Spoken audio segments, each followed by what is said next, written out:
sea, la persona que sabe quién es y dónde y qué es su medio está consciente.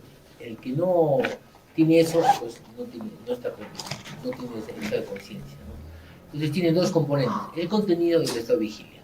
El estado de vigilia es el estado mismo de estar despierto, de estar como nosotros, ¿no?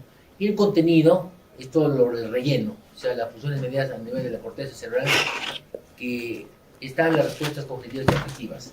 El libro que les digo es Plum y Posner. ¿Ya? Ahí el libro se llama Estructura y Coma. Entonces yo les recomiendo que lo tengan, aunque si digamos no son especialistas, bueno, no piensan hacer neurología, de repente pueden ser ¿no? Pero de ahí he sacado esta información, ¿ya? Me parece el mejor libro. Y también el que les he pasado. ¿Ya? Ahora, en relación al sueño, comparte mucho en relación a la inconsciencia, pero es fisiológico, es reversible. En cambio, cuando hay trastorno de conciencia, ya, si bien es cierto, el mecanismo es parecido, pero no despierta a los estímulos. Una diferencia fundamental entre el sueño y el coma es que el sueño es reversible, el coma no es reversible, ¿no? A veces demora. Ahora, para que una persona tenga alteración de la conciencia, sobre todo severa, ¿no? Estupor y coma, tiene que haber tres situaciones. Que toda la corteza cerebral se afecte, sea en forma reversible o irreversible, o que hay una lesión a nivel troncoencefálico que afecte las vías. No se preocupen, yo les voy a dar esta clase para que, acá grabada, para que todos lo tengan, ¿ya? No, yo comparto la información, así, no soy de los que me voy, les dejo nomás para que lo tengan la información. Si quieren copiar, bueno, como resumen está bien, pero no se desesperen si no lo copian todo, ¿ya? Y lesión de las vías tromboencefálicas. ¿Y qué pasa? Por ahí alguien sabe qué sistema pasa. Ascendente, ¿no? Sistema reticular activador ascendente, ¿no? Entonces, algunas fibras ascendentes de la formación reticular. La formación reticular es como la sustancia blanca del tronco. Una sustancia, es una estructura de fibras básicamente de neuronas y sus axones que van a conectar todo el tronco, toda la médula, el tronco con el cerebro. Entonces, una parte de ello es la sustancia reticular activadora ascendente. Entonces, si se daña eso, también va a haber problemas de trastorno de conciencia. Ahora, por ejemplo, ustedes me dirán, si ustedes tienen una paciente que tiene coma o está en estupor, lo primero tienen que pensar son dos cosas. O que la corteza en forma global se ha afectado, o a nivel del tronco encefálico. Sobre todo el diencéfalo. ¿Saben qué es el diencéfalo? ¿No? ¿Alguien sabe qué es el diencéfalo?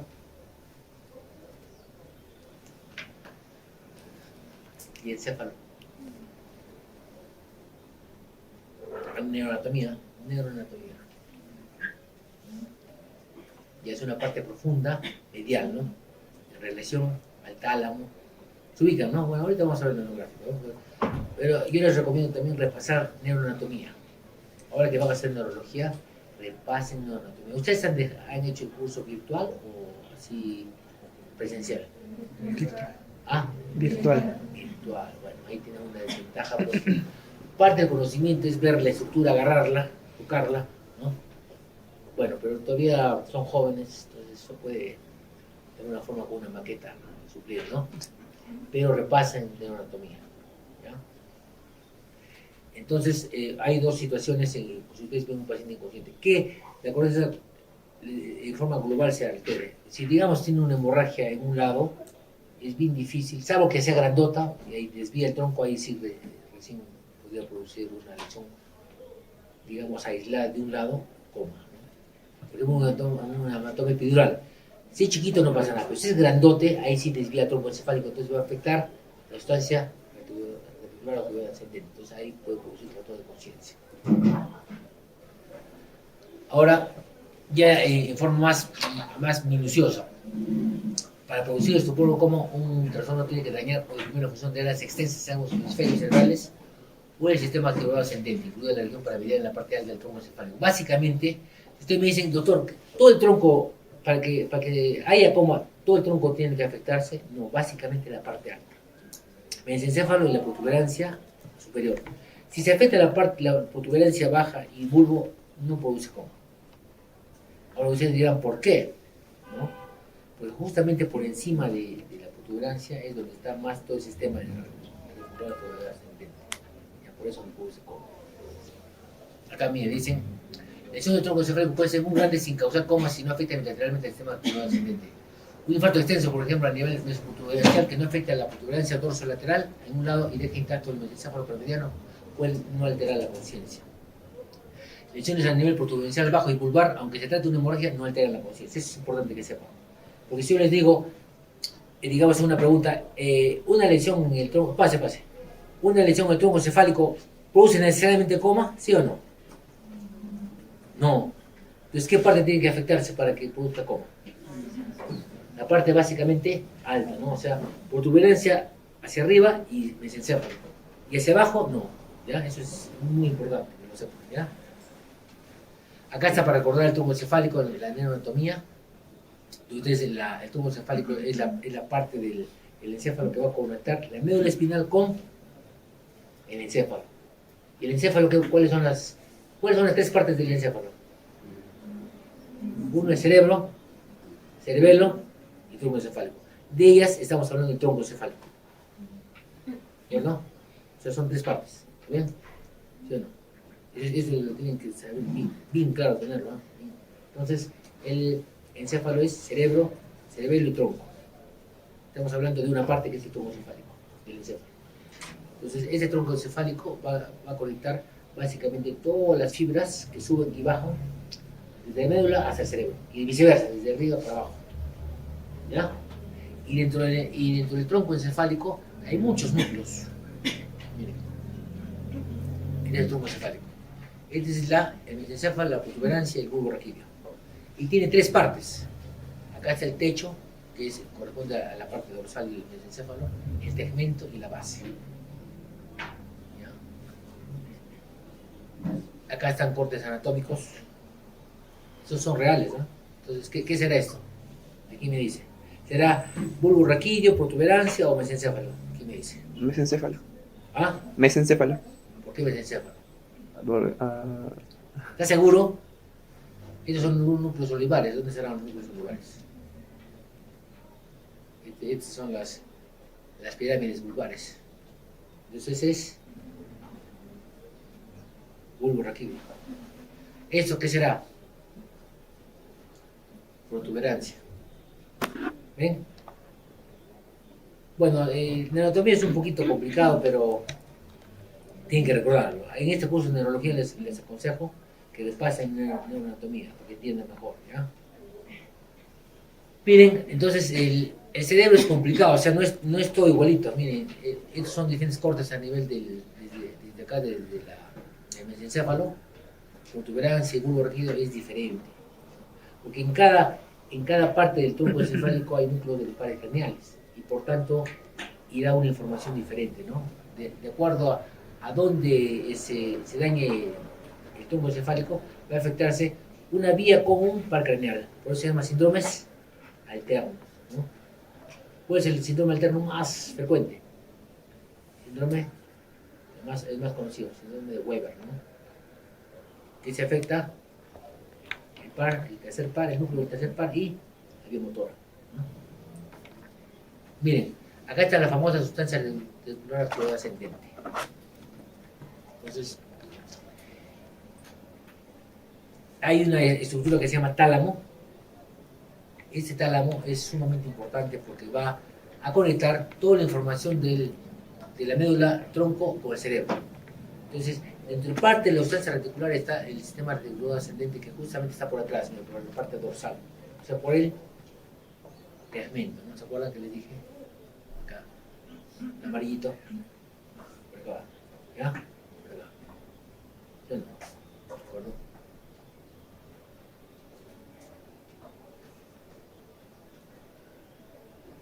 Entonces, miren, este sistema va a llegar al tálamo y el tálamo va a proyectar toda la información a la corteza y le va a despertar. Por ejemplo, ustedes están durmiendo, ¿no? ¿Sí o no? Durmiendo, y de repente, miren acá, hay información de los ojos, hay información acá del tacto, de la temperatura, y acá también del oído. están durmiendo y de repente escuchan una bulla, ¡pum!, hacen una puerta. ¿Qué pasa? Inmediatamente esta información va a activar al sistema nervioso ascendente y va a ir al tálamo y lo va a despertar a la corteza. Eso pasa en el sueño. O de repente están durmiendo y alguien prende la luz va por acá, lo activa. O de repente alguien lo toca, alguien le toca a ustedes, le pellizca o algo, también despierta, ¿no? Eso ocurre en forma natural, normal, pero en el coma, ¿qué pasa? Está afectado, ¿no? Ya les he dicho, tiene que afectarse toda la corteza o parte del tronco encefálico y encéfalo, la parte medial, ¿verdad? Entonces, en relación a la alteración del estado de conciencia hay diferentes nombres. Vamos a ir de lo más superficial al compromiso mayor, más severo de la conciencia, ¿no? El primero es la obnubilación. Toda esta información, por si acaso, es del libro de Estupor y Coma, de Posner. Estupor y Coma. Los términos son igualitos, es un libro muy bueno. Y también en las copias que les he dado también algo parecido, pero de acá el examen básicamente va a venir de los dos, pero lo de terminología de acá. Porque acá a veces no le lleva obnubilación, sino otro término. ¿Ya? Entonces la obnubilación básicamente es la capacidad de alerta o vigilia mínimamente disminuida. Entonces, el paciente, si bien es cierto, hay compromiso de conciencia, pero todavía está despierto, reacciona, pero está un poco desorientado, ¿no? Entonces hay hipersensibilidad o irritabilidad, alternado con somnolencia. No son los pacientes que están como borrachitos, que están despiertos y que se duermen, contestan, pero no coherentemente, ¿no? El delirio ya es un poquito más profundo. Entonces, ¿qué significa? Del latín salirse del surco, salirse de la cordura, en otras palabras, ¿no? Entonces, en estas personas ya comienzan a tener problemas básicamente de percepciones irreales, ¿no? O sea, tienen percepciones que no hay, escuchan cosas que no hay, ven cosas que no existen, ¿no? Entonces eso por eso se llama delirio. Entonces, ¿dónde puede verse eso? Por ejemplo, cuando hay problemas toxicometabólicos, como la insuficiencia renal o hepática, infecciones como la encefalitis, entonces comienzan así. Después ya estamos yendo así, de lo más superficial a lo más profundo, ya viene el estupor, o sea, un mayor compromiso de la conciencia. ¿Qué significa estupor? Significa estar aturdido. Entonces, un estado de sueño profundo, falta de respuesta, y el paciente se despierta básicamente con un estímulo fuerte. Entonces, para que el paciente en estupor despierte, tiene que pellizcarlo fuerte. Entonces, despierta, a ver qué te pasa, entonces, estos pacientes entonces pueden diferenciarse de lo que tienen trastorno psiquiátrico porque pueden despertarse mediante estimulación enérgica. Y luego viene ya lo más profundo, que es el coma. El coma es el sueño o trance profundo, es un estado de falta de respuesta en el que el paciente permanece con los ojos cerrados.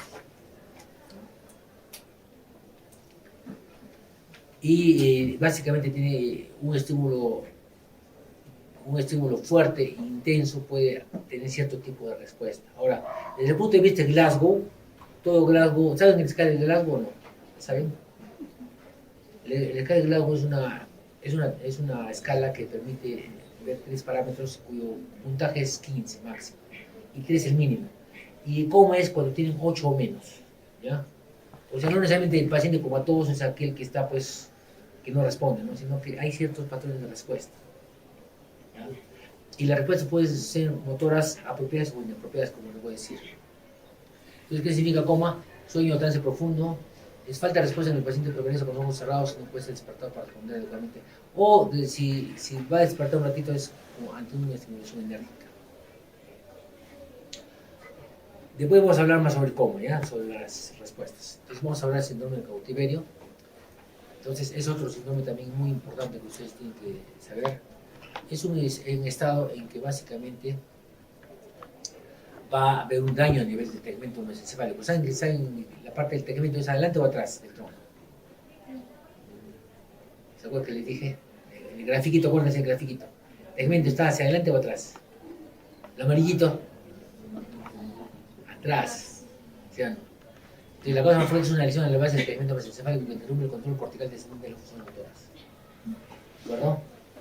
Entonces, ¿qué ocurre? Los pacientes no tienen flujo desde arriba, no va a las fibras motoras pero el paciente está inmóvil, pero sin embargo se mantiene todavía esta conciencia, porque el paciente se comunica básicamente con los ojos, básicamente el control de los movimientos oculares verticales hacia arriba, y también la apertura ocular.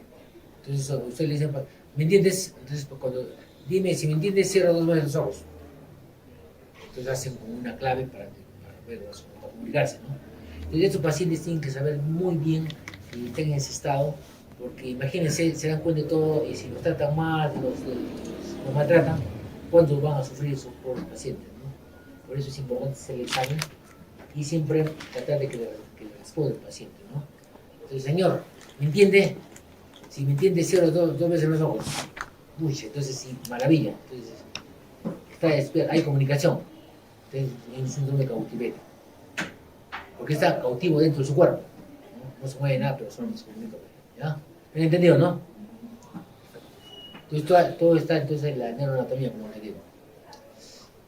Ahora, hay otras alteraciones de la conciencia que son subagudas, subcrónicas. O sea, todo lo que les he dicho es más que todo agudo. Ahora es subagudo crónico. Obviamente la demencia es algo crónico, pues aquí no tiene un abuelito que tiene demencia, ¿no? Ah, eso tiene una demencia senil, dicen, ¿no? Entonces implica una reducción difusa de todas las funciones cognitivas. El otro aspecto es la hipersomnia, ¿no? Algunas personas tienen difusión hipotalámica y la persona todo el día trata de dormir. Eso son anormalidades, ¿no? Después la bulia, es falta de deseo. Es un paciente apático el que no quiere hacer nada. Realmente no inicia ninguna conversación, una actividad, pero suelen ser asociarse básicamente a lesiones frontales y laterales, como vamos a ver después en enfermedades corticales. El mutismo cinético es otro término también importante. Se encuentra en estado de, el paciente en un estado de inmovilidad silenciosa, como que estuviera alerta, pero sin embargo conserva todavía los ciclos de vigilia y sueño.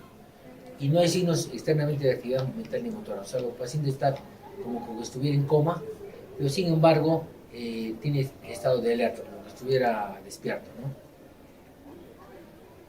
Ahora, hay otras alteraciones también que se llama estado de conciencia mínima. Esta conciencia mínima es, digamos, un poco más arriba que el coma. Hay cierta comunicación con el medio. Entonces, es un estado de alteración grave de la conciencia en el que hay signos mínimos. Por ejemplo, un paciente está supuestamente en coma, pero ustedes le dan algo para que poner algo dulce y lo comienza a saborear. Entonces, conciencia mínima. O de repente por ahí le dicen, oye, mira, doble tu dedito, algo mueve, ¿no? Entonces, hay cierta, entonces se llama ese estado de conciencia mínima. Porque el coma es que ya no te responde nada, cuando no hay comunicación con el medio, pero cuando hay cierta comunicación, algo, es el estado de conciencia mínima.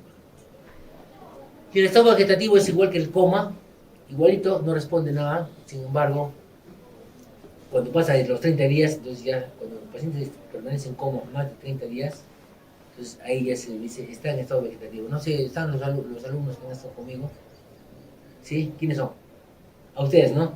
Hemos visto, ¿no? Como 3 pacientes, ¿no? Esos pacientes están en coma, en estado, uno está pues ya 6 años y medio, otro está 2 meses, otros 5 meses, o sea, ya han pasado 30 días. Entonces, eso se le dice estado vegetativo. Y si está más tiempo, se llama estado vegetativo persistente.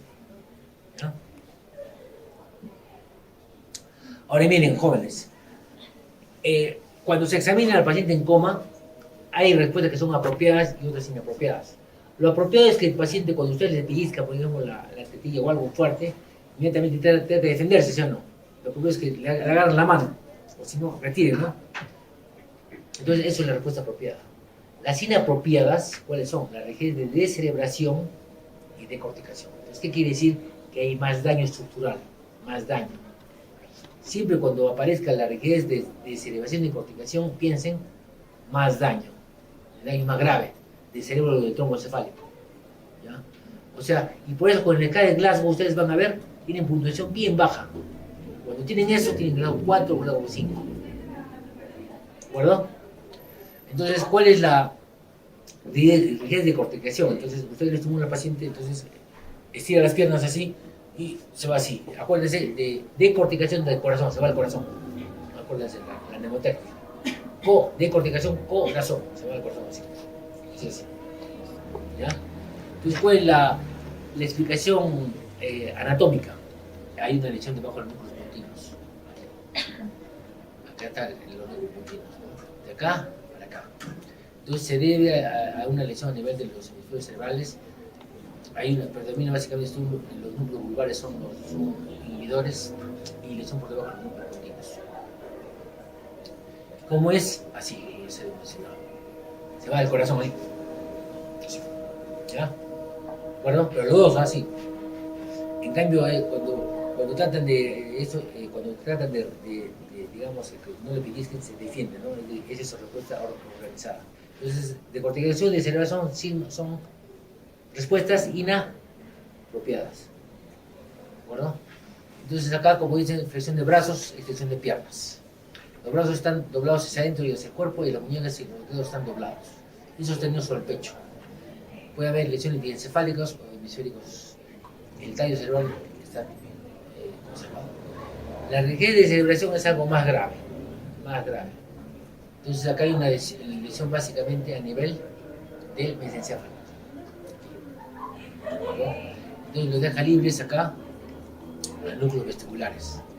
Pero los núcleos vestibulares, ¿qué van a hacer? Van a hacer igual extensión de los brazos y más bien, ¿cómo se llama esto? Supinación, pronación, ambos lados, sí. Es la de celebración, o sea, un daño más severo. Uso de celebración, ¿ven?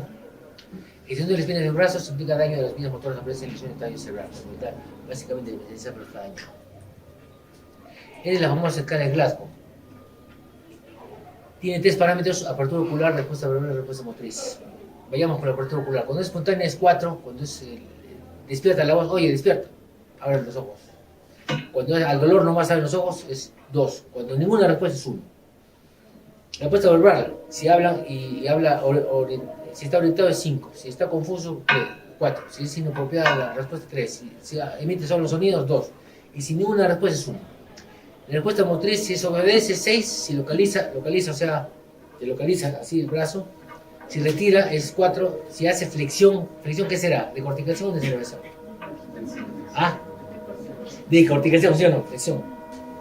En cambio, extensión, de celebración. Mira la puntuación, flexión es 3 y extensión 2, o sea, ¿cuál es el más grave? ¿De corticación o de celebración? ¿Ah? De celebración. Entonces, el que tiene de celebración está en Glasgow, se suma 2, 3, 4, ¿sí o no? Y de corticación sería 3, 4, 5, ¿no? ¿Está bien o no? Ahora, esto más o menos, en relación a los términos que les he dado, podemos correlacionar, si Glasgow con eso. Si está alerta, el paciente está grado 15. Si tiene letargia o sopor o nubilación, de 11 a 14. En estupor está de grado 7 a 10, de 15. Está en semicoma como superficial de 5 a 6. Y como profundo, pues ya es básicamente de celebración, ¿no? De celebración. ¿Ya? ¿Está bien? Hay una aproximación más o menos al lado. Ahora, ¿ustedes qué van a hacer cuando examinen a un paciente en coma? Las pupilas es clave, el tamaño de las pupilas. Las normales son que sean isocóricas, ¿no? Cuando hay una dilatación, hidrasis, si no ha recibido ningún medicamento, porque a veces cuando le ponen adrenalina, pues produce hidrasis, si se permanece pese a que digamos ya no tiene medicación, es un signo ominoso, quiere decir que hay un daño del trombo encefálico.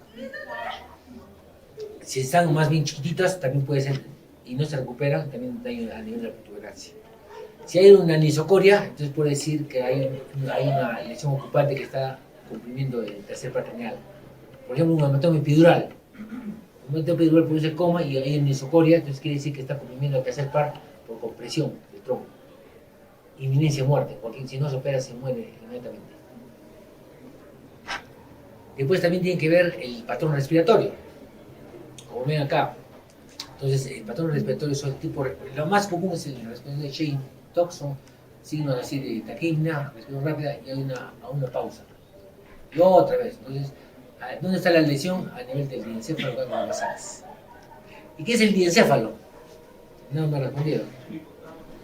Es la parte básicamente en relación a qué? Al tálamo, hipotálamo, toda esa zona. El diencéfalo. ¿Ya? Epitálamo, toda esa parte se llama diencéfalo. O sea, la parte medial y profunda. Y por ahí pasa la sustancia reticular ascendente. Justamente por ahí. Cuando se daña eso, por ejemplo, cuando hay daño hipotalámico, el paciente entra en coma. Cuando hay una hemorragia ahí, entra en coma, porque agarra a nivel del encéfalo la sustancia reticulada cerebral ascendente. ¿Ya? La región, la respiración apneumática es una fase inspiratoria muy larga seguida de apnea prolongada, ¿no?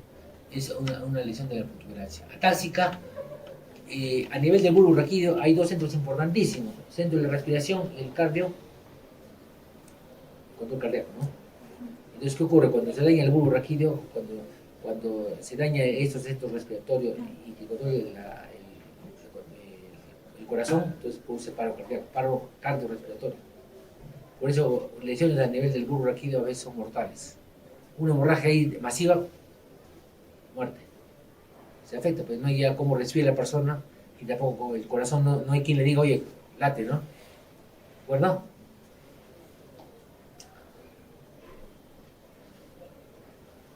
Bueno, la pupila ya les dije, ¿no?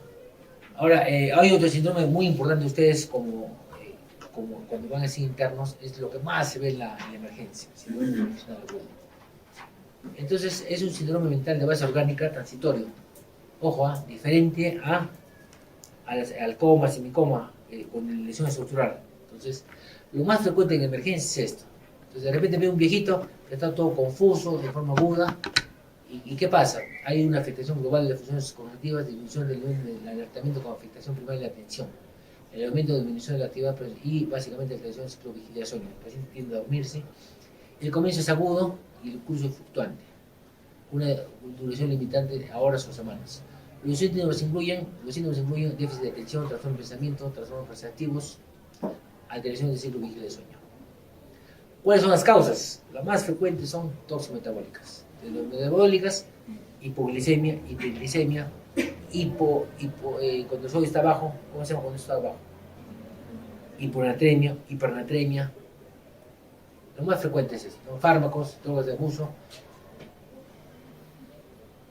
Y dentro de las causas infecciosas, pues, están, por ejemplo, las infecciones sistémicas, sepsis, endocarditis, infección urinaria. Por ejemplo, los viejitos, si ustedes en emergencia lo ven a un viejito que está todo en forma aguda, ha presentado y tiene problemas de próstata, entonces piensan, debe ser una infección urinaria. Está haciendo sepsis, seguro. La tomografía normal. Examen de orina, patológico. Hemograma, leucocitosis. Criterios de sepsis. Entonces, como causa de síndrome funcional agudo. Justamente en lo que se ha traído, ahí está bien bonito, bien detallado. ¿Ya? ¿Qué otras causas también tiene patología vascular, traumatismos, genes físicos, enfermedades hematológicas? Epilepsia también, ¿no? Pues el manejo primero hay que estudiarlo, ¿no? Hacer pase. Lo primero es estudiarlo, hacer un hemograma, electrolitos, creatinina, glucosa, pruebas de función hepática, hormonas tiroideas, gasometría arterial, análisis de orina, cultivo, estudio de coagulación, radiografía de tomografía. Si esto, digamos, está normal, entonces pasan sobre una línea. Comienzan a estudiar la vitamina B12, ácido fólico, cultivo de sangre, determinación de tóxicos y fármacos en sangre, y orina, viscosidad de plasma, anticuerpos celulosos. No, anticuerpos ya anticromosomales, resonancia le hacen. Ahora, ojo, miren, jóvenes, si ustedes están sospechando de encefalitis, porque también la infección, la encefalitis es una causa aguda, inmediatamente resonancia, ¿qué van a esperar? Tomografía de sangre, la resonancia es así. La encefalitis, acuérdense, es una emergencia. Hay tiempo de cerebro. Si tiene un niño de repente con fiebre, y que ha comenzado a tener problemas de conciencia, inmediatamente a su resonancia para descartar una meningitis o una encefalitis. Y entonces en relación a la alteración de conciencia, ¿alguna pregunta?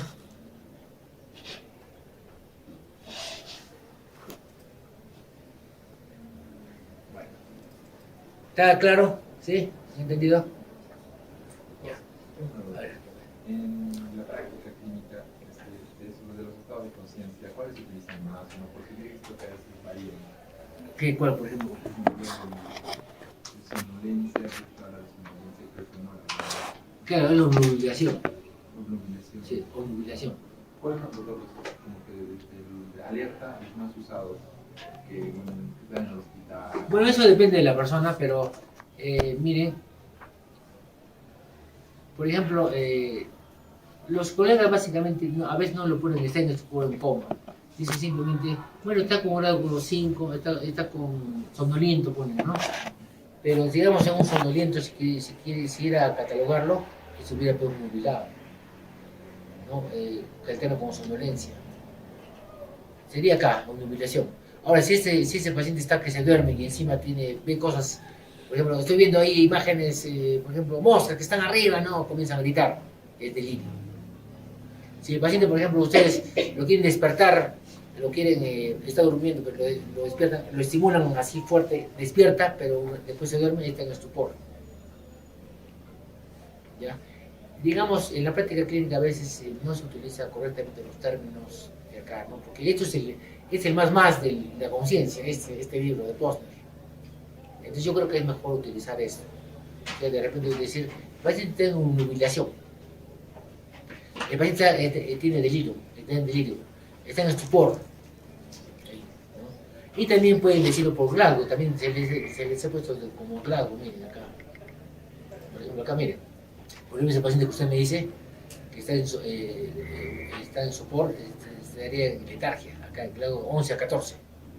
De 11 a 14, ahí estaría ese paciente. ¿Ya? ¿De acuerdo? Y el coma así profundo, el coma a partir de 8 para abajo. Recuerden, ese paciente que esté en coma inmediatamente tiene que ser intubado. El paciente que esté en grado 8 menos tiene que estar intubado. ¿Por qué? Porque no va a poder respirar bien y puede tener problemas. Si encima ese paciente que tiene problemas de conciencia no le llega más oxígeno al cerebro, peor, pues aumenta más el edema cerebral. Entonces tiene que estar con un tubo. ¿Podría volver a mencionar cuál es la diferencia entre coma y semicoma? Bueno, mira, en realidad eso lo he sacado, eso no lo dice el libro mágico que es el Posner, pero podemos decir que en el coma profundo, por más que usted le haga cualquier maniobra, no hay ninguna respuesta, nada de nada. Pero si el coma superficial puede haber cierta la decorticación y descerebración, por ejemplo. ¿Le está haciendo así? Podemos decir, porque hay cierta respuesta, ¿cierto? Inapropiada, pero hay respuesta. Podemos decir que está haciendo o coma superficial. Pero cuando descerebra también, por ahí también podríamos decir que está en coma superficial. Pero si pese eso, le aprietan la tetilla, le hacen fuerte y nada de nada, es un coma profundo, ¿no? Pero Posner no lo refiere así. Eso está más abajo que estupor. Claro, es más, ya el compromiso más severo. Miren, la señorita, mire, desde acá para abajo, miren. Vigilancia, letargia, estupor, semicoma, ¿cómo, eh? Acá no hay ninguna respuesta, acá está, nosotros estamos acá. ¿Ya? Algunos no, ¿no? Oye, ¿cómo? ¿Qué ha pasado? Ahora sí, ¿no? Perdón. Ahora sí, ¿no? ¿Está bien? De acá para acá, ¿ya? Perdón, jóvenes. Entonces, le he sacado este gráfico, no le mencioné como semicoma, pero más o menos para que tengan conocimiento, ¿ya? Ahora yo le voy a preguntar en relación a lo de Posner, ¿no? Este es para que más o menos compare con el Glasgow. Como los compañeros me han dicho, yo veo que dicen que están somnolientos, ¿no? Me dijo, ¿no? Que el paciente está somnoliento, pero si digamos queremos catalogar mejor como Glasgow, o también pueden decir, pues está pues, en obnubilación, ¿no? ¿Sí o no? Ya. ¿Está bien? ¿Algo más? ¿Alguna pregunta más? Entonces vamos a seguir con la clase. Ahora vamos a hablar del cerebro y las funciones corticales. Bueno, esta es una clase básicamente de las funciones y también algo de la neurociencia. ¿Ya? Vamos a ver cuánto tiempo tenemos. Bueno, miren, jóvenes. El cerebro, entonces constituye la parte anterior y superior del encéfalo, ocupa casi la totalidad de la cara abdominal y tiene una parte que es antigua y una parte nueva. Y la parte antigua nosotros la compartimos con los demás seres vivos, ¿no? Con el pez, el perro, el gato, todo. ¿Ya? Pero la parte cortical, neocortical, que es la última, eso sí es propio de nosotros, de los humanos. Entonces, desde el punto de vista citoarquitectónico, la corteza cerebral en una parte antigua que es el helocórtex y el isocórtex, neocórtex es lo último. Y digamos, lo más antiguo es el paleocórtex, el área olfatoria. Por eso han visto que los animales, algo primitivo es oler, ¿no? Es algo muy primitivo. Y después el hipocampo se confusión lental, que es parte del sistema límbico. también los animales, perros, todos. ¿Han visto el perro acaso tiene vergüenza, de repente agarra a la perrita de donde sea, ¿no? Es el instinto de reproducción, ¿no? Entonces eso lo comparten todos nosotros, todos los seres vivos lo tenemos, solo que ellos lo tienen, digamos, como predominancia, ¿no? En cambio nosotros tenemos la corteza que ya nos modula nuestra condición. Nos, oye, pórtate bien, ¿qué pasa? Cuando uno toma, ¿qué pasa?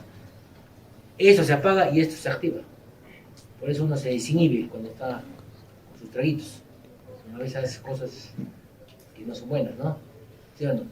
Orina donde sea, igualito, o sea, está predominando la parte antigua, que todos los seres vivos lo tienen, los perros, gatos, cuy, todos, ¿no? ¿Sí o no? Bueno, entonces los lóbulos del cerebro ya saben que es el lóbulo frontal, parietal, temporal, la ínsula y el occipital. Acá les he dicho que tienen que repasar ustedes tienen que repasar toda la autonomía, no vamos a perder tiempo en eso. Pero vamos a hacer un hincapié en el lóbulo de la ínsula. Se cree que es un órgano importante para planificar o coordinar los movimientos articulatorios necesarios para el lenguaje. Y también parece que acá percibimos las sensaciones gustativas. Entonces me dicen, si yo les pregunto, jóvenes, ¿y dónde piensan que más o menos sentimos los sabores? En la corteza, ¿qué dirían? El lóbulo de la ínsula. Ahí percibimos los sabores. O sea, siempre hay una parte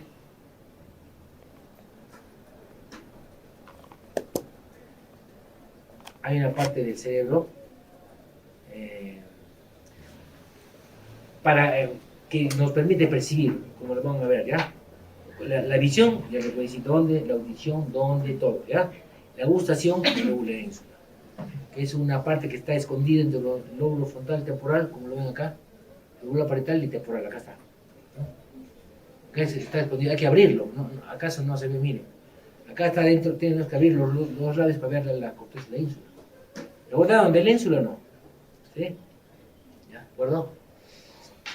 El famoso sistema límbico, entonces, parte también del cerebro nuevo o antiguo. ¿Qué dirán?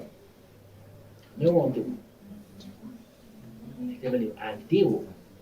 ¿Por qué? Porque preserva es básicamente para que sobrevivamos. Si no tuviéramos eso, ya nos moriríamos. Por ejemplo, ante un temblor, ¿qué pasa? Que la mayoría de ustedes vuela, ¿no? ¿Por qué? Porque de repente se va a caer el edificio, ¿sí o no? Y eso es una respuesta así de supervivencia. Entonces, de eso se trata, ¿no? Entonces, el sistema límbico es un sistema formado por varias estructuras cerebrales que gestionan las respuestas fisiológicas, afectivos emocionales. Está relacionado con la memoria, atención, instintos sexuales, emociones, placer, miedo, agresividad. O sea, básicamente de supervivencia. Porque la sexualidad también es supervivencia. Si uno no se reproduce, entonces no va a haber especie, ¿no? Se va a agotar, ¿no? Entonces la cuestión sexual también es parte de la supervivencia, de que la raza, en este caso de los organismos, sigan viniendo, ¿no? Nuevos animales, nuevas personas, ¿no? Está formado por el tálamo, hipotálamo, hipocampo, amígdala cerebral, corpus calloso, septo y mesencerebro. Todo eso en la parte profunda y medial. ¿Sí o no? ¿De acuerdo? En el cerebro está justo la parte profunda y en el centro. Esta meningo interacciona muy velozmente con el sistema endocrino y el sistema nervioso autónomo. Digamos, comienza un temblor ahorita, comienza a moverse. ¿Qué hacen ustedes? Inmediatamente hay una descarga adrenérgica. Inmediatamente, o sea, el hipotálamo le dice a las glándulas suprarrenales adrenalina y cortisol. La adrenalina, ¿qué hace? Comienza, primero, ustedes han comido su sanguchito, lo para la digestión. Comienza el corazón a latir fuerte, las pupilas se abren, toda la energía, los músculos, lo preparan para huir. ¿De acuerdo? Es un sistema automático de supervivencia. ¿Ya? Bueno, ahora vamos a hablar básicamente de las funciones corticales, ¿ya? Entonces, más o menos, mira, a lo largo del siglo XX hubo un doctor muy hábil que se llama Brodmann, que justamente se empecinó en saber las funciones cerebrales. Y cada área del cerebro lo catalogó con números, ¿ya? Entonces el área 1, área 2, 3, 4 son cerca de 52 áreas. Y cada una tiene, obviamente no nos voy a preguntar de todas las áreas, no va a ser más importante, ¿no?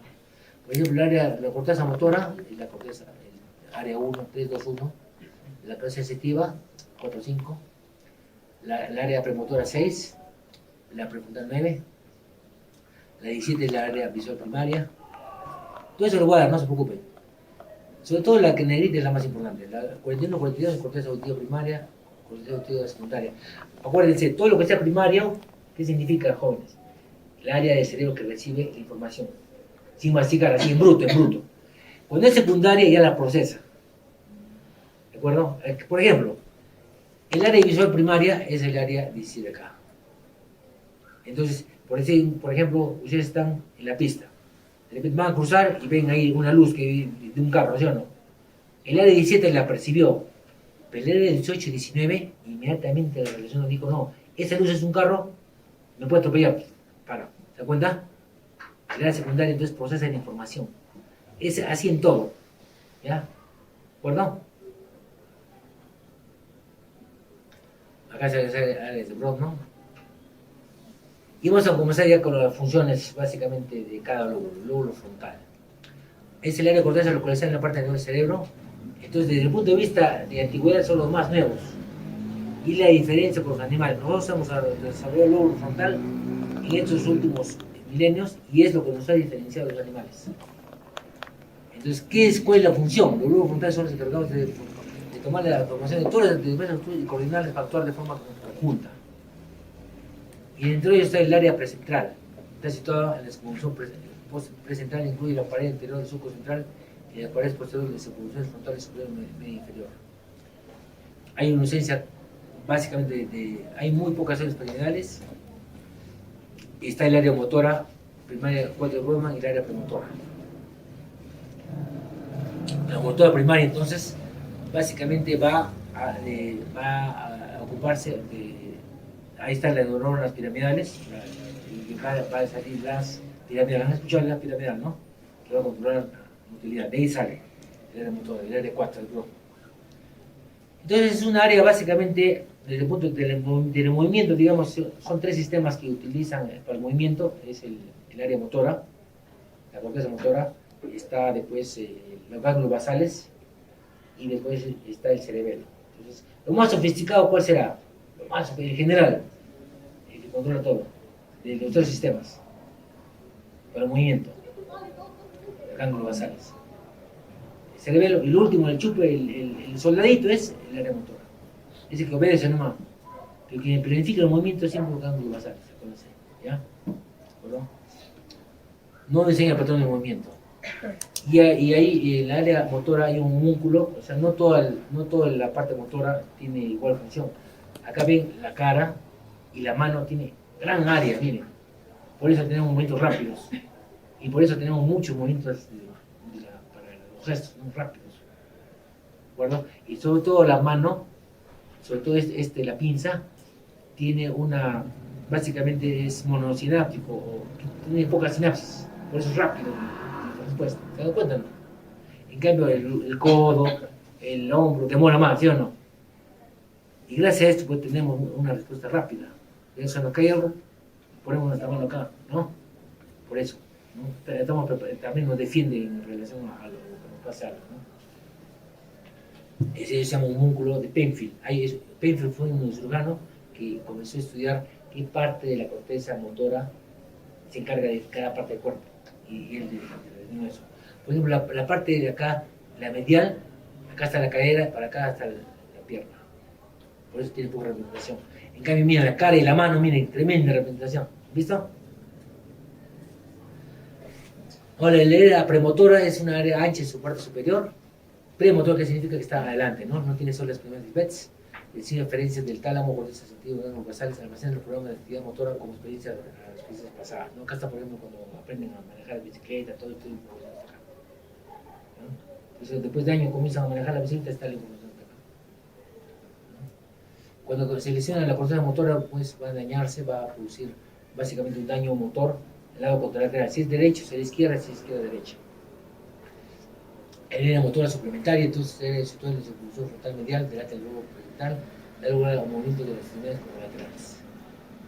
Ahora hay una parte que también que va a controlar los movimientos de los ojos, es el área ocular frontal, ¿ya? ¿Cuáles son las áreas? Broma 6, 8 y 9. Va a controlar básicamente los movimientos oculares voluntarios, es independiente de estímulos visuales, es algo automático. Ahora miren, jóvenes, hay dos áreas motoras para controlar los ojos. Si se daña un lado, ¿qué pasa? Predomina el otro lado. Entonces por eso dice, los ojos se desvían hacia el lado de la elección. Si ustedes ven un paciente en comatoso y que está mirando el lado izquierdo, entonces ¿qué dirán? ¿Dónde está el daño? Izquierdo, ¿sí o no? ¿Por qué? Porque el lado derecho es el que predomina, manda del otro lado. ¿Ya? El movimiento de seguimiento voluntario, permanencia y trato también existe lesiones relativas. Ahora, hay otra área motora también importante que va a permitirnos hablar, es el área de Broca, área 44-45, acá. El giro triangular superoculares, este es su circunvolución frontal superior, media e inferior, inferior. Giros superoculares y triangulares, aquí está el área de Broca, ¿de acuerdo? Después lo voy a enseñar la historia del área de Broca, ¿ya? Básicamente va a permitir que produzcamos movimiento. Hace todo para que se muevan los musculitos de la laringe para que podamos hablar. Cuando se daña es la fase de expresión, ¿me entiende? Pero no entiende, ¿no? La corteza prefrontal, entonces es una corteza extensa, se encuentra en el área prefrontal, que incluye sus funciones frontales orbitales en la mayor parte. Participa en la elaboración de la personalidad y el sujeto también en la iniciativa de juicio. Por ejemplo, cuando les dije a ustedes, a ver, ¿quién se anima, por favor, a sacar las copias? Entonces, quien dijo que yo tenía de alguna forma más iniciativa, ¿no? Dijo, yo lo hago. ¿De acuerdo? Entonces, ahí está la información. El hecho de que sean médicos también ahí está. Que quiero estudiar para ser médico, acá. ¿No? El lóbulo parietal, entonces está del área de... Es un área que está en el lóbulo parietal. Se supone que está encargada de recibir toda la información básicamente sensitiva, ¿no? Toda esa función postcentrada. Hay una mnemotec que se llama Morse, motora, Rolando, sensitivo, acuérdense. Morse. En el medio le ponen a Rolando, por delante es motor, por atrás sensitivo, ¿ya? Entonces sensitivo será el lóbulo parietal. Se encuentra en la parte posterior superior del cerebro, también se encarga de la asociación de toda la entrada sensorial. O sea, básicamente va a ir la información sensorial. Y así como hay un homúnculo motor, también un homúnculo sensitivo. Bonito, miren, la cara ahí, la mano igual. Tiene gran información sensorial, ¿no? ¿Qué ocurre cuando hay lesiones del área sensitiva primaria? Origina trastornos contralaterales, o sea, hay problemas de información, no viene información sensorial. Entonces, ¿qué ocurre? Por ejemplo, el paciente es incapaz de juzgar grados de calor, peso o estímulos táctiles. Puede también haber pérdida del tono muscular. La secundaria, como digo, todo lo que sea secundario que se llama procesamiento de información, ¿sí o no? Primaria es algo bruto, lo sensitivo ya es sofisticado, ya procesa la información. Entonces, cuando el área somestésica secundaria se lesiona, ¿qué ocurre? Va a desconocer en detalle, va a haber problemas ya de identificación, por ejemplo, en el caso del peso, de la sensibilidad. O sea, no vas a saber procesar qué cosa es, ¿no? El área de asociación somestésica, entonces ocupa el lado, como ya les dije, tiene muchas conexiones con otras áreas de la corteza. Su función es recibir e integrar las modalidades sensitivas. ¿Qué ocurre cuando se lesiona la corteza somestésica? Miren, entonces la persona, por ejemplo, le ponen acá una llave. Le ponen la llave. Cierra los ojos. Ya cierra los ojos. ¿Qué es esto? Bueno, es de metal, tiene acá como dientecitos, pero no sabe procesar, no sabe decir que es llave, ¿se dan cuenta? No sabe qué es llave, entonces se llama asterognosia. ¿Entienden? O sea, la motora, la primera está bien, le dice qué cosa es dura, tiene dientecitos, pero no integra. De eso se encarga la corteza somestésica secundaria. Entonces se llama asterognosia. También procesa la información que ustedes se ven en el espejo. También podría interferir en la apreciación de la imagen por el lado contrario del cuerpo. Entonces se ven así, su imagen distorsionada. ¿Se dan cuenta de la importancia? Importantísima, ¿sí o no? Bueno, ahora vamos a hablar del área del lóbulo temporal. El área wernicke es una parte de la circunferencia temporal superior, muy importante en la parte posterior. Va a procesar qué información, básicamente la información del lenguaje. Ahí es donde nosotros vamos a entender las cosas. Entonces, ¿qué ocurre? Cuando se daña esto, entonces puede hablar, pero no va a procesar la información. Entonces, que, sobre todo, ojo, colegas, digo jóvenes, todavía no son colegas, todavía no son, tienen que terminar, jóvenes. ¿Ya? Básicamente, el lenguaje, todo lo que les hablo es del lado izquierdo. Guarani que está al lado derecho, a veces, básicamente izquierdo. El lóbulo, el hemisferio izquierdo es el que va a procesar toda la información del lenguaje en el 99% de los casos, 1% del lado derecho. ¿Ya? ¿De acuerdo? Por eso cuando se daña es diferente que si el daño del izquierdo o derecho. ¿Cuál será peor? ¿Que se dañe el izquierdo o el derecho? El izquierdo, ¿sí o no? Ahí está todo el lenguaje. Y el lenguaje está, ahí está la conciencia. Cuando se daña el área del lenguaje en forma masiva es terrible. La persona ya no entiende ni se comunica. Entonces ya el yo ya se perdió. ¿De acuerdo? Bueno. Vamos a hablar del área visual. El área visual, ¿dónde comienza? En los ojos, en la retina, en los ópticos, cintia óptica, cornea ventricular lateral, y acá están las radiaciones ópticas que va a terminar en la corteza occipital. ¿Ya? Niños jóvenes, esto es hermoso, ¿sí o no? Esto es algo real, ¿eh? No es dibujo. Se ha disecado toda la vía visual. O sea, el cerebro no solamente es corteza, sino es sustancia blanca. Entonces acá está disecado todo de nervios ópticos, quiasma, cintia óptica, cuerpo canal lateral, radiaciones ópticas. Y van a la corteza calcarina. ¿De acuerdo? Entonces, ¿qué va a producirse? De acuerdo a dónde se dañen esas vías, va a producir déficit del campo visual. Y siempre la regla es así. Lo que es arriba es abajo, lo que es derecho es izquierdo. Así de simple. Así de simple, es muy simple. Por ejemplo, acá, en la corteza calcarina hay un labio superior y un labio inferior. Si se daña el labio superior derecho, ¿cómo será el labio superior derecho? ¿Qué piensan cómo será el daño en el campo visual? Si es superior, será inferior, ¿sí o no? Y si es derecho, será izquierdo. Entonces será una conoptopsia inferior izquierda, ¿sí o no? Si hay los labios, será una hemianopsia. Si es derecho, izquierda. Común izquierda, ¿sí o no? Así es, todo es cruzado. ¿De acuerdo? Ahora, como les he dicho yo, el cerebro no solamente es corteza. A veces piensan que solamente es corteza, pero no, mira. La sustancia blanca es muy importante. Hay fibras de asociación con visuales de proyección. De asociación y de encontrar lugares. Pero no se preocupen, jóvenes, yo les voy a dar esta clase, ¿no? Les voy a dar para que ustedes repasen, ¿ya? Creo que tenemos que correr porque ya falta solo media hora. Ya tenemos que correr, ¿ya? ¿Bien? Entonces, el filo de asociación con lo más importante del fascículo superior e inferior. Comisional, lo más importante, más conocida es cuerpo calloso, comisión anterior, comisión el fónix. Proyección, pues está el área, proyección básicamente está el piramidal, ¿no? Miren cómo son las fibras, esos no son dibujos, ¿sabes? Son como. Es el cuerpo calloso, miren cómo comunica una parte del cerebro con el lomo nivelado contralateral, igual exactamente casi, ¿no? ¿Sí o no? Este es el fornix, es otra comunicación, otra parte de la sustancia blanca que nos va a comunicar. Este es el hipocampo, miren, este es parte también del sistema límbico.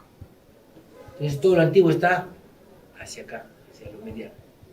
En cambio, la corteza, la neocórtex está más hacia afuera, ¿no? Convulsión blanca anterior básicamente va a comunicar los dos lóbulos temporales.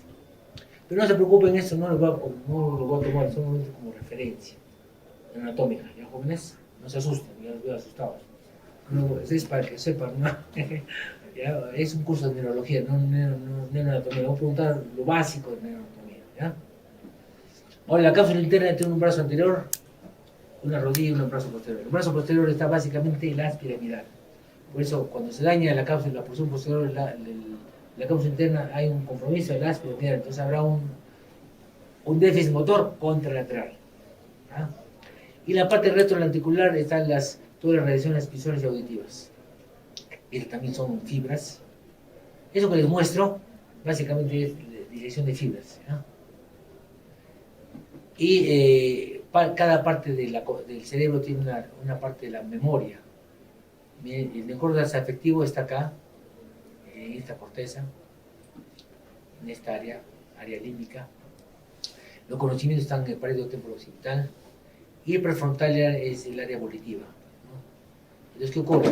Cuando se daña el neocórtex afectivo hay anhedonia, el neocórtex cognitivo náusea, el neocórtex cognitivo apatía.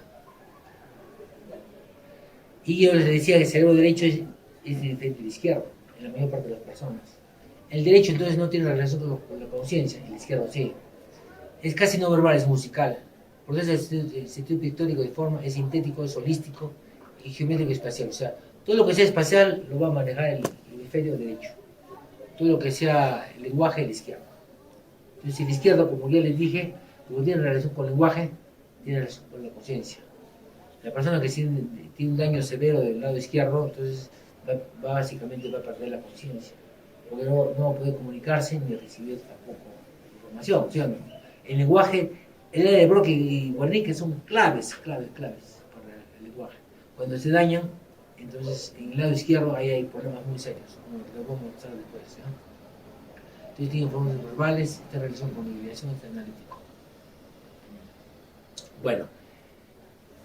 Acá hay una historia de la neurociencia. En 1970, un doctor que se llama David Ferrier estudió a un señor que se llama Phineas Gage, que ocurre, trabajaba como en el ferrocarril, el encargado de poner la dinamita, poner una bomba y ¡pum! Volar para que pase por la carretera, ¿no? Entonces, ¿qué pasó? Que puso ahí, no calculó bien y una barreta le atravesó justo los lóbulos prefrontales, ¡pum! Ambos.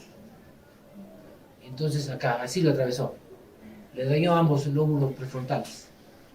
Entonces el señor era una persona muy atenta, le gustaba trabajar, le gustaba estar en actividad. Entonces a partir de ahí sobrevivió esta persona, pero ya se volvió apático, ya no quería trabajar, y ahí se demostró que el área prefrontal era un área muy importante para lo volitivo. Entonces ahí se demostró que el área prefrontal es el área cognitivo, volitivo de la conciencia. Volitivo significa la voluntad de progresar, de hacer, ¿no? Las cosas. Ahí se terminó. ¿De acuerdo? Después, el área Broca también tiene su historia. Paul Pierre Broca, un francés, justamente era médico de una persona que se llamaba Monsieur Labournet. Le decían tan, porque lo único que decía era tan, a todo le decía tan. Entonces se murió y le hizo la autopsia el doctor Broca. ¿Y qué encontró? Que había una malformación justo al lado izquierdo. Ahí dijo, este es el área que justamente permite que la persona hable. Entonces ahí le puso área de Broca. ¿De acuerdo? Y si así, cada parte del cerebro tiene su historia, eso es lo que no lo voy a contar porque es un montón nos daremos un día para decir todo, ¿sí o no? Entonces son parte de las historias de la neurociencia, ¿no? No piensan que ahora todo lo conocimiento que les doy ha venido del aire, ¿no? Cada conocimiento vino de un evento así trágico de repente, ¿no? Entonces el área Broca es básicamente el área donde está la información para que los músculos de la laringe promuevan el movimiento de la voz, ¿no? El sonido de la voz, ¿no? Wernicke igualito, Wernicke, bueno, no es una historia tan maravillosa como la otra, pero también determinó que hay una área que está en la parte temporal, básicamente en la circunvolución temporal superficial y posterior, que procesa la información para poder percibir y tener significancia de lo que hablamos. Ustedes cuando me estén escuchando y entendiendo, básicamente, ¿qué hemisferio, derecho o izquierdo? Izquierdo, ponense, todo lo que sea en el güey, izquierdo. ¿De acuerdo? Y que entonces va a procesar la información para que ustedes entiendan lo que estoy hablando. ¿Ya? Entonces, ¿qué área es? El área 22, el Broca. Y usted me dice, doctor, ¿y el área derecho? Y en la misma parte, ¿qué procesa? ¿No? ¿Sí o no? Alguno me preguntará, ya, el izquierdo ya permite reconocer la información efectiva. El lado derecho básicamente va a controlar, si digamos, comparamos justo esta área en el lado derecho, básicamente el tono. Por ejemplo, el hecho de que yo diga, oye joven, ¿qué le pasa a usted? ¿No? Él levanta la voz, ¿no? Eso es el lado derecho. Y ustedes, cuando entienden eso, es el área, digamos, de Wernicke, pero el lado derecho. Cuando Alan García, ¿no he escuchado hablar a Alan García o no? Alguna vez, como historia. era un orador magnífico, ¿sí o no? Levantaba la voz, todo. Entonces, la tonalidad, ¿quién la mantiene? ¿Quién la maneja? El lado derecho, justo el área. Y cuando uno levanta la voz, el área de boca del lado derecho permite así levantar la voz. Cuando se daña el lado derecho, la persona, por ejemplo, tiene una habla así, igualita, no puede levantar la voz. Entonces dice, debe ser el lado derecho, de Broca, pero justo el lado derecho. O sea, tiene su contraparte, pero no participa directamente en el lenguaje, el hemisferio derecho, pero es una parte de la tonalidad. ¿De acuerdo? ¿Tienen o no? ¿No? Ya, las afasias. Entonces, son desórdenes expresar o recibir palabras por símbolos de comunicación, se llama afasia. Todo lo que es afasia es una inhabilidad para, digamos, poder procesar esa información, ¿no? El área para recibir en izquierda básicamente es importantísima, porque ahí está donde se permite recibir y expresar el lenguaje. Y cuando se lesiona la confluencia temporoparietal izquierda, produce la dislexia. ¿Qué significa dislexia? Es una discapacidad para la lectura, es una consecuencia, básicamente son una consecuencia de diferencias individuales en unidades del cerebro que procesan el lenguaje. Entonces la persona tiene una dificultad en la lectura debido a inconvenientes para identificar los sonidos del habla y aprender a relacionarlo con las letras. De ahí viene dislexia. La cosa más común, ¿cuál es? Que hay un infarto cerebral, que se tapa una arteria, la cerebral media, y entonces lo daña esa área. Entonces ahí se produce la dislexia, ¿no? Es el área de Broca y el Wernicke, y el fascículo arcuato es lo que se lesiona. Entonces cuando se lesiona el arcuato es una fase de conducción, que es similar a la fase de Wernicke, o sea, no entiende, el paciente retiene la capacidad de comprensión de palabras escritas y habladas, pero no es capaz de reproducirlas. Se produce cuando se daña la fase arcuato. El área para el cervical izquierda es el gyrus supramarginalis y gyrus angulares. El supramarginal básicamente es la simulación que está en la parte terminal de la, ¿cómo se llama esto? Cesura de Silvio, ¿no? La parte final, el gyrus de acá, supramarginales, y angulares es la parte del gyrus que está por encima del surco temporal superior acá. Ahora, el supra es acá y angular es acá, ¿ya? Esta área es chiquitita, es importantísimo para el lenguaje, ¿ya? ¿De acuerdo? Bueno, vamos a hablar de apraxia. Entonces, es la inhabilidad de un paciente previamente normal con una lesión cerebral adquirida para ejecutar un movimiento evolucional normal. Por ejemplo, apraxia del habla es el área para hablar de Broca, ¿cierto? Área 44. Cuando se daña, el paciente no puede, pierde la habilidad para pronunciar palabras, pero los músculos vulvares no están paralizados, pero no puede mandar información. Aprecia la escritura, digrafia, lesiones del gyrus angular izquierdo puede causarla. El paciente pierde la habilidad para formar letras. Aprecia el vestido, el paciente no puede orientar la ropa por ponerse en su cuerpo, no sabe la secuencia. Aprecia para la marcha, o sea, básicamente apraxia es el orden de los movimientos. Por ejemplo, yo me he puesto este mandil, ¿sí o no? Me lo he puesto, yo sé que me lo tengo que poner así, un brazo primero, otro derecho. Aprecia del vestido, ¿qué ocurre cuando el paciente no sabe? Le doy por ejemplo, que se ponga, no sabe comenzar, si comienza por izquierdo o por derecho, no sabe. Comienza por acá, la cosa que se queda así, ¿no? Aprecia la marcha, el paciente no es capaz de pararse porque no sabe la secuencia.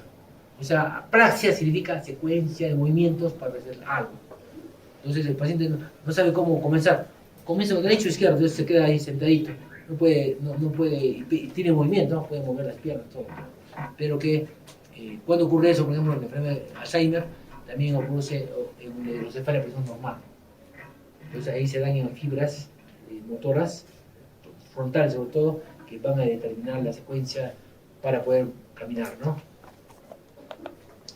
Las agnosis, ya les dije, ¿no? son diferentes, básicamente cuando se afectan, ¿qué áreas primarias o secundarias? Básicamente las secundarias, ¿no? De cualquier corteza, occipital, temporal, frontal. ¿De acuerdo?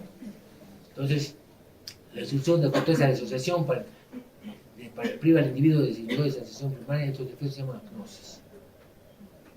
El síndrome de Gressman se lesiona el gyrus angularis por la izquierda. Esto es importante, tienen que saber sobre memoria. El síndrome de Gressman, ¿qué cosa tiene? Tiene disgrafia, discalculia, desorientación izquierda y derecha, agnosia digital y no debe reconocer y nombrar cada uno de ellos. Hay un grado de afasia, incluyendo dislexia y de la afasia y otros momentos de síndrome de variante lado izquierdo. Ahora viene la contraparte que es derecho. Yo les he dicho que básicamente el derecho que ve lo espacial, ¿sí o no? Lo espacial. Acá el lenguaje, acá todo lo espacial. Para manejar, ¿qué lado, qué hemisferio utilizaremos? El derecho. El derecho, ¿no? Entonces, cuando se lesiona se llama negligencia contralateral. Hay un trastorno perceptivo resultante de lesiones parciales derechas, situación del lado izquierdo. Mire, le dice a un paciente que dibuje todo el lado izquierdo, no lo hace. ¿Ven? El reloj acá. Cuando dibuja la rosita acá, solamente de este lado. Al vestirse no se pone el lado izquierdo de la ropa. Al afeitarse solo se rasura el lado derecho. Y no está consciente de su déficit, se llama anosognosia. ¿Ya? Entonces, la negligencia contralateral es uno de los síntomas más fascinantes de la disfunción cerebral. Se produce en la disfunción visual auditiva o estética del lado opuesto de la lesión. ¿De acuerdo? ¿Está bien? ¿Jóvenes? Entonces, los padres de esta clase, ¿han entendido o no? Aunque rápido, pero entendible, ¿no? No se preocupen, lo voy a dejar para que ustedes lo tengan, ¿ya? Acá mismo, ahorita mismo en Bravo. Y guardar como mirar escritorio. Guardar. Listo.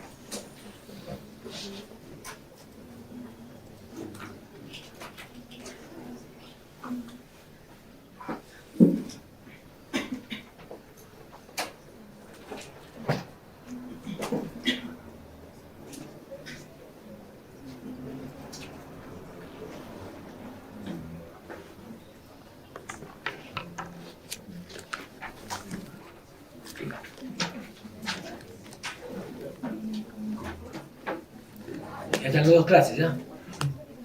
Acá, conciencia y la función del cerebro. ¿Está bien? ¿Alguna pregunta? Muy rápido. ¿Comprensible? Teniendo en cuenta que la anatomía es clave, ¿no? La neuroanatomía es clave. En el caso de la dislexia en los niños, Claro. digo que mayormente la dislexia la todos. Claro, pero no necesariamente, es lo más frecuente, pero otro es que ya han nacido así. Las fibras del área, giros angulares y no están desarrolladas adecuadamente. O sea, tiene poco, en vez de tener 100 cablecitos, han nacido con 8 cablecitos. Entonces no permite procesar justamente el lenguaje, el leer como escuchar, ¿no? Que es la dislexia. ¿De acuerdo? Cuando yo he dicho es la causa más frecuente, pero no la única. ¿Ya? Y por ejemplo, los que tienen autismo, los que tienen cierto grado de lesión, por ejemplo, ya hablemos del autismo. ¿Saben qué es el autismo, no? ¿Sí o no? Son problemas básicamente de las fibras que le permiten sociabilizar. Tienen menos fibras de eso, entonces por eso la persona no se sociabiliza mucho. Hay grados, eso es un espectro autista, ¿no? El espectro autista, hay personas que, por ejemplo, el Asperger es un autista, pero poco. Entonces, ¿qué ocurre? Que las fibras que permiten socializar, de haber nacido, de 100, tiene, digamos, 20. Entonces, por eso, por más que quiera, tiene una inhabilidad de socializarse, ¿no? Y sí, lo mismo en la dislexia. O sea, ya les he mostrado que el cerebro no solamente es corteza, son fibras. Y las fibras son como cablecitos de electricidad, es igualito, ¿lo han visto? Todo lo que les he mostrado son fibras reales, o sea, el cerebro es así, no solamente, a veces piensa que es una corteza, pero no es así. La sustancia blanca es tan importante como una corteza. ¿Ya? Acá les he dejado para que ustedes lo vean, ¿ya?